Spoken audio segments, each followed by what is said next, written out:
नमस्कार विद्यार्थियों, एमए उत्तरार्ध प्रथम प्रश्न पत्र गद्य साहित्य की कक्षा में आपका स्वागत है। कल हमने बाबू गुलाब राय के निबंध भारतीय संस्कृति पर के कतिपय बिंदुओं पर चर्चा की थी। कल हम भारतीय संस्कृति के बाह्य अंगों पर चर्चा कर चुके हैं। आज हम भारतीय संस्कृति के आंतरिक अंगों पर बात करेंगे। तो देखिए, संस्कृति के आंतरिक अंगों को भारत में विशेष स्थान दिया जाता है।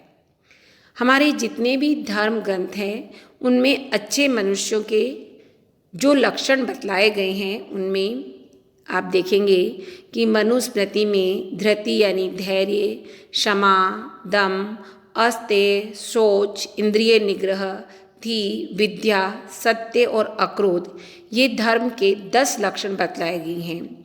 और ये सब भारतीयों की मानसिक और आध्यात्मिक संस्कृति का ही एक हिस्सा है। इतना ही नहीं, हमारे जो जितने भी महाकाव्य हुए हैं, जैसे अगर श्रीमद् भगवत गीता, रघुवंश आदि सभी में महान राजाओं के यही गुण बतलाए गए हैं। रघुवंश में ही देखिए कि रघुकुल के राजाओं के जो गुण बताए गए हैं, वो न केवल हमारी भारतीय संस्कृति का परिचय देने वाले हैं, बल्कि उससे हमारे अतीत का एक सुंदर चित्र भी हमारे सम्मुख उपस्थित हो जाता है। उदाहरण के लिए, पहले क्या कहा जाता कि लोग संपन्न होते थे, लेकिन उनकी संपन्नता दूसरों को दान देने के लिए होती थी, न कि स्वयं के लिए। पहले लोग मितभाषी होते थे, यानी कम बोलने वाले, लेकिन वो मितभाषी सत्य के लिए होते थे, न कि अपने झूठे अभिमान के कारण कम बोलते थे। पहले यश को अधिक महत्व दिया जाता था। यश के लिए ही लोग विजय प्राप्त करते थे, न कि दूसरों का धन, दूसरों की संपत्ति हड़पने के लिए, क्योंकि हमारे यहाँ यश महत्वपूर्ण था। हमारे पूर्वज तो यश के लिए सारे संसार की संपत्ति को त्यागने के लिए तत्पर रहते थे। और आपने देखा होगा कि महाभारत में भी अर्जुन ने श्री कृष्ण से अंतिम अपील यही की थी कि संतान के लिए जो गृहस्थ बनते थे, ऐसे व्यक्ति का मैं संतान के लिए, किसके लिए कि पितृ ऋण चुकाने के लिए, संतान के लिए नहीं, पितृ ऋण चुकाने के लिए और समाज को अच्छा बनाने के लिए जो गृहस्थ बनते थे, उन्हीं को मैं नमन करता हूँ। तो ऐसे सब स्पष्ट है कि हमारे यहाँ प्राचीन भारत में त्याग, सत्य, यश, आश्रम व्यवस्था और सामाजिक कल्याण, इन पर अधिक ध्यान दिया जाता था। तो ये तो थे हमारी भारतीय संस्कृति के 2 अंग, बाह्य अंग और आंतरिक अंग। अब हम संक्षेप में भारतीय संस्कृति के जो मुख्य अंग हैं, उन पर थोड़ी चर्चा करते हैं। तो आइए देखिए, भारतीय संस्कृति के मुख्य अंगों में सबसे पहले आता है आध्यात्मिकता। आध्यात्मिकता के अंतर्गत नश्वर शरीर का परिष्कार, परलोक, सत्य, अहिंसा, तप आदि आध्यात्मिक मूल्यों को अधिक महत्व दिया जाता है। यह संसार जन्म मरण का साधन है। जन्म मरण यहाँ चलता रहता है। ईश्वर में न्याय, ईश्वरीय न्याय में लोग ईश्वर के न्याय में विश्वास करते हैं। हमारे यहाँ की संस्कृति तपोवन की संस्कृति रही है, अर्थात जिसमें तपस्या के द्वारा, आत्मा की शुद्धि के द्वारा ईश्वर को प्राप्त करने पर अधिक बल दिया जाता है। इसीलिए हमारे यहाँ सर्वभूत हित यानी सभी लोगों के भलाई को अधिक महत्व दिया गया है। और यही कारण है कि कहा गया है आत्मवत् सर्वभूतेषु यः पश्यति स पश्यति, यानी दूसरों को भी अपने समान ही देखो, अर्थात जैसा अपना भला करते हैं वैसे ही दूसरों का भी घर।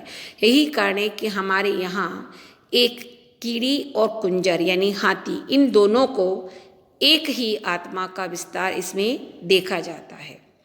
गांधी जी ने जो सर्वोदय की बात कही थी उसके मूल में भी यही बात थी, सर्वोदय यानी सभी का उदय। और हमारे यहाँ संस्कृति का मूल मंत्र है सर्वे भवन्तु सुखिनः सर्वे सन्तु निरामया, अर्थात संसार में सब सुखी हो, सभी निर्भय हो। नश्वर शरीर को हमारे यहाँ अधिक महत्व नहीं दिया जाता, यहाँ तक कि इस नश्वर शरीर का परित्याग करने के लिए लोग अपना सब कुछ दांव पर लगाने को तत्पर हो जाते हैं, बड़े से बड़े बलिदान देने से नहीं चकते। इसके लिए अनेक कहानियाँ हमने सुनी हैं, जिसमें शिवी, दधीच, मोरध्वज, इनकी कहानियाँ आप देखेंगे। आप कहा जाता है कि महाराज दिलीप ने गुरु को प्रसन्न करने के लिए उनकी महाराज ने राजा होते हुए भी उन्होंने उनकी नंदिनी नाम की गाय को चराने का व्रत धारण किया और उस गाय की सींग से रक्षा करने के लिए वो अपने प्राणों का बलिदान करने को भी तत्पर हो जाते हैं, क्योंकि उनके लिए गुरु का महत्व अधिक था, ना कि इस नश्वर शरीर का। इसीलिए वो सिंह से कहते हैं कि तुम मेरे इस नश्वर पिंड को ले लो, क्योंकि इसमें मुझ जैसे लोगों की कोई आस्था नहीं है। हमारे यहाँ का मार्ग साधना का मार्ग रहा है। यहाँ पर तप, त्याग और संयम, इनको महत्व दिया गया है। बौद्ध, जैन, वैष्णव सभी धर्म जो है हमारे इन धार्मिक गुणों की सराहना करते हैं। इसके अतिरिक्त आध्यात्मिकता में एक और बात ये आती है कि हमारी आध्यात्मिकता जो है वो मन और बुद्धि से परे है, अर्थात वह आत्मा से संबंधित है, आत्मा का साक्षात अनुभव करना चाहती है।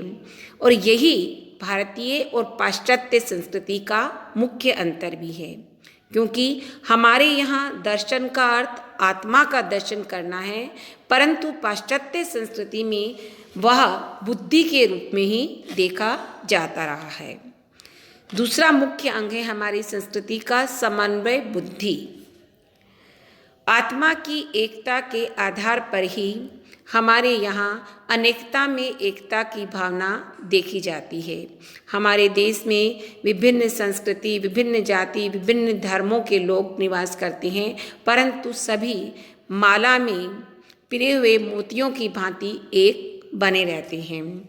इसी से मिलती जुलती भावना है समन्वय की भावना। हमारे जितने भी विचारक हुए हैं उन्होंने सभी वस्तुओं में सत्य के ही दर्शन किए हैं, इसलिए हमारे यहाँ धर्म परिवर्तन को विशेष महत्व नहीं दिया गया है।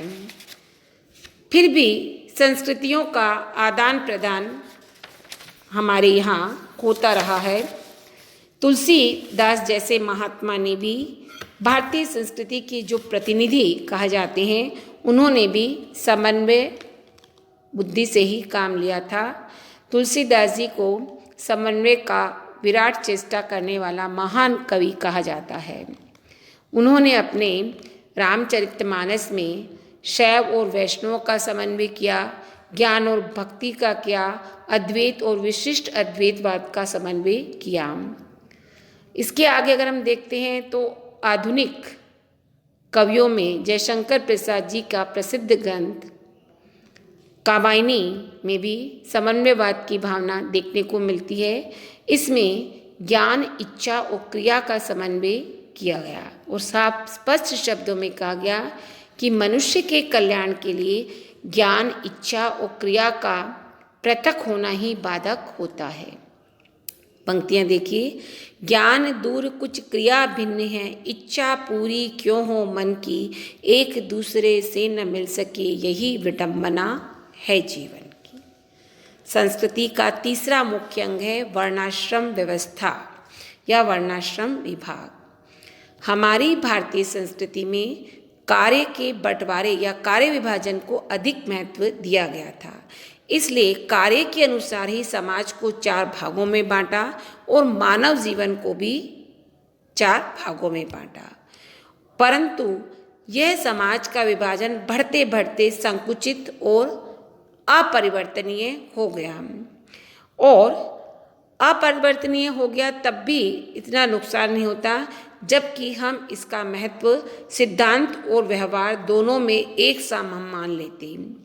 कुछ लोगों ने ये कह दिया कि कार्य के आधार पर जो बड़ा कार्य करता है वो श्रेष्ठ है और जो निम्न कार्य करता है वो शूद्र है, वो निकृष्ट है। और यही कारण है कि श्रेष्ठता के इस एकाधिकार को मान करके पंडितः समदर्शिनी अर्थात जो पंडित लोग हैं उस सभी को समान दृष्टि से देखते हैं, इस बात को वो भूलते गए।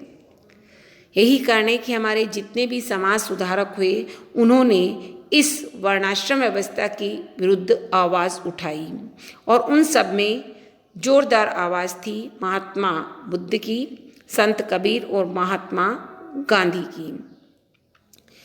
पुरुष सूक्त ने तो 4 वर्णों को, जो 4 वर्ण हमारे यहाँ माने गए हैं, ब्राह्मण, वैश्य, शूद्र और ब्राह्मण, वैश्य, राजा और क्षत्रिय और शूद्र, तो इसमें सभी को एक ईश्वर के शरीर के ही विभिन्न अंग माना है। और यहाँ तक कि शूद्र तो भगवान के चरणों से निकले हैं, इसीलिए मैथिली शरण गुप्त ने तो उन्हें सुरसरी यानी गंगा नदी का सहोदर भी कहा गया है।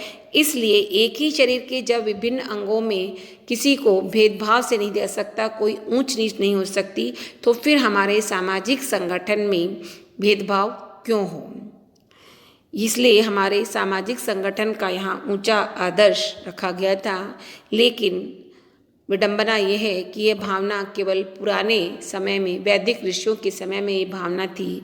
जैसे जैसे समय बीतता गया उस भावना को हम भुला बैठे और आज इसी भेदभाव की नीति को हमने वर्णाश्रम विभाग का मंत्र बना लिया। चौथा बिंदु है अहिंसा, करुणा, मैत्री और विनय। ये 4 गुण इसलिए रखे गए क्योंकि इन सब के मूल में अहिंसा की ही भावना थी। अहिंसा करते हिंसा न करना, और करुणा, मैत्री और विनय भी अहिंसा के व्रत का पालन करने में ही सहायता करती हैं। हिंसा केवल किसी को मारने से या वध करने से नहीं होती, वरन अगर हम किसी का उचित भाग हड़प लेते हैं, दूसरे के जी को दिखाते हैं तो दूसरों के जी को दिखाते हैं, तो वो भी जो है वह हिंसा का ही एक रूप है। इसलिए हमारे यहाँ बचपन से ही हमारी संस्कृति में ये पाठ पढ़ाया जाता है कि सत्यम ब्रूयात प्रियम ब्रूयात, अर्थात सत्य तो बोलो परंतु सत्य भी ऐसा बोलो कि वह प्रिय हो। करुणा हमेशा किसके प्रति होती है? छोटों के प्रति। मैत्री बराबर वालों की होती है और विनम्रता बड़ों के प्रति। और हमको बचपन से ही यही सभी के प्रति शिष्टता का व्यवहार करना सिखाया जाता है, जो हमारी भारतीय संस्कृति का मूल मंत्र है। भगवान कृष्ण ने भी ब्राह्मण के विशेषणों में विद्या के साथ, देखो विद्या के साथ विनय भी लगाया, और यही विनय हमारी भारतीय संस्कृति की एक विशेषता भी रही है। 5वां पॉइंट है प्रकृति प्रेम। भारतवर्ष पर प्रकृति की विशेष कृपा रही है। हमारे यहाँ 6 ऋतुएं अपने समय पर आती है, अपने समय तक ठहरती है और फिर चली जाती है। यहाँ ऋतुओं के अनुकूल ही फल और फूलों का सृजन होता रहता है। धूप और वर्षा सभी पर समान रूप से पड़ती है और परिणाम यह होता है कि हमारी ये धरित्री हरी भरी हो जाती है। यहाँ का पर्वतराज हिमालय हमेशा से ही कवियों को प्रेरणा देता है। नदियों को मोक्षदात्री माना जाता है। यही कारण है कि यहाँ न तो कृत्रिम धूप की आवश्यकता कभी पड़ी और न ही रोशनी की आवश्यकता पड़ती है। भारतीय जो चिंतक थे वो अक्सर प्रकृति के निकट रहना चाहते थे, इसलिए वो जंगलों में ही रहना पसंद करते थे। और जंगलों में रहकर वहाँ के कंद मूल फल खाना उन्हें अधिक पसंद था और वो ऐसा प्रकृति प्रेम के कारण ही करते थे। यहाँ तक कि उनके प्रकृति प्रेम का ही एक हिस्सा था कि पेड़ों में पानी देने के कार्य को भी उन्होंने धर्म से जोड़ दिया। यहाँ तक कि सूर्य और चंद्रमा को अर्घ्य देने को भी उन्होंने शुभ माना है। यहाँ के पशु पक्षी लता वृक्ष सभी जो है वो जीवन का एक अंग बन गए थे। तभी आपने देखा होगा कि शकुंतला के पति गृह से जाते समय वह उन सभी प्राकृतिक उपकरणों से आज्ञा चाहती है, क्योंकि वह सभी प्रकृति के उपकरण, चाहे वो जल हो, फूल हो, पत्ते हो, वो सब एक के परिवार का ही अंग थे। पारिवारिकता पर हमारी संस्कृति में विशेष बल दिया गया है। हमारे यहाँ शोक या दुख की अपेक्षा आनंद को अधिक महत्व दिया गया है। इसलिए आपने देखा होगा कि हमारी संस्कृति में शोकांत या दुखद नाटकों का प्राय अभाव ही है। हमारे यहाँ अतिथि देवो भव जैसी मूल मंत्र भी हमारी भारतीय संस्कृति की देन है। यहाँ अतिथि को विशेष महत्व प्रदान किया गया है और यही कारण है कि अतिथि को भगवान के समान ही पूज्य माना जाता है। तो ये थे हमारी भारतीय संस्कृति के मूल अंग, जिसमें बाह्य और आंतरिक अंग और इसके अतिरिक्त मुख्य अंग हम चर्चा कर चुके हैं। इसके अतिरिक्त कल हम भारतीय और पाश्चात्य संस्कृति की तुलनात्मक विवेचना करेंगे।